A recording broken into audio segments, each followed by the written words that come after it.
So, I am honored to be here to kick off what can be the beginning of an important conversation that will make a huge difference for all of us. I am honored to be the governor of the state of Missouri at a time in which we are going to come together and put together a state energy policy, working with agriculture, working with natural resources, working with Department of Economic Development, working with local communities, an energy policy that leads us to true independence from oil, to true independence from despoiling our environment by making that power. We're going to succeed at that. So let me finish with one small short story. And I guarantee I'll let you guys get something accomplished here. Being governor is a pretty good job. I mean, it's you do have stuff, but it's interesting. And so we went through the whole inauguration day, all of the ceremonies and all of the guns shooting off and everybody wanting their picture with you and all that sort of stuff. And I, next morning, went to bed, got up the next morning, went to the back porch there, the side porch of the governor's mansion.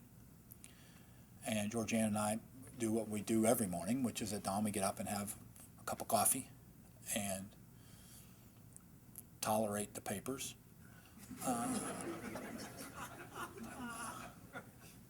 And talk.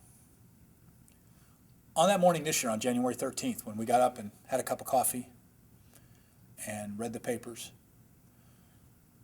swoosh, right by our window, no more than 6 feet away from where we were sitting, was a bald eagle. Came flying by. And then took a little left turn and went and began breaking off branches that had died in a tree next to the mansion there to go down by the river to make a nest.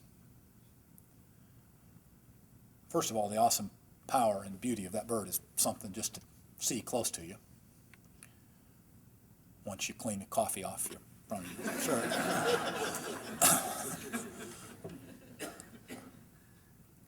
But to sit there and watch a species that when I began public service was endangered, a species that when I began public service people would literally stop a car if they happened to see one somewhere and try to take a picture with their Polaroid camera of America's bird. Today, they even live in our cities, near our capital, across this country. When the people sat here 75 years ago, they didn't think about eagles being endangered. But everyone in this room did something to help recreate the habitat, support, and provide us back to a point in which now our national bird is no longer on the endangered species list. It got better. A problem started, we dealt with it, it ended, and today we're better. So as you leave here this evening, after your sessions, I hope that your bar is higher than conservation. It should be higher than if we pass this on to people after us and it's exactly the same, we've succeeded.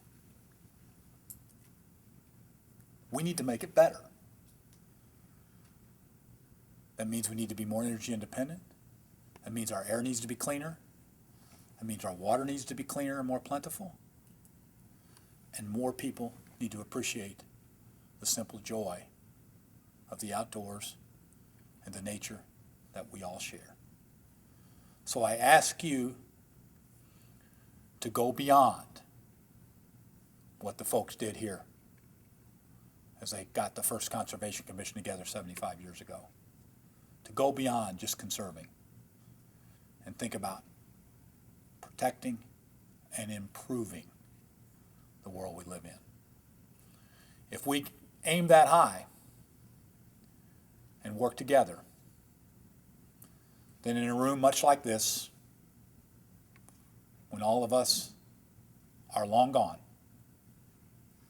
there will still be an empowered, impassioned group of leading Missourians willing to commit their time, their resources, and their passion to passing this planet on as a better place to live and learn.